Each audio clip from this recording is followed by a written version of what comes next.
for a pair of socks. He starts trying to panic run backwards on the tile floor. Imagine Scooby-Doo trying to run but getting stuck in place in a flurry of limbs, but ended up slipping and taking a hard seat on the tile. Worst of all, he dropped his Hot Pocket. I made sure he was okay, then went back to bed and laughed my ass off. Years later, we were driving and reminiscing about funny memories. I said, "Do you remember that night?" And he cut me off with, "Yes." I didn't even have to specify which night. We knew, and we were silent. Guys of Reddit, why did you reject the pretty girl?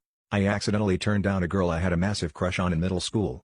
I'd convinced myself she was the one I was going to end up with, marry, etc. Turns out she actually liked me too, and her brother would literally walk past me at school and yell, "My sister likes you." But I just assumed he was trolling me or something.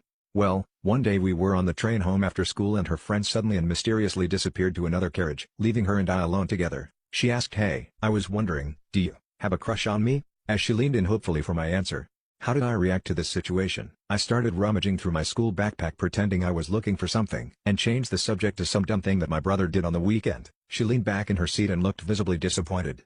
Now why did I do this, you ask? Because I'd heard the statistics of how unlikely relationships were to last if they started at that age. So I told myself we weren't ready yet. I was going to wait 5 more years until we'd left school before I made my move, because then it would last, I told myself. Of course, I waited so long that she eventually lost interest and we drifted away.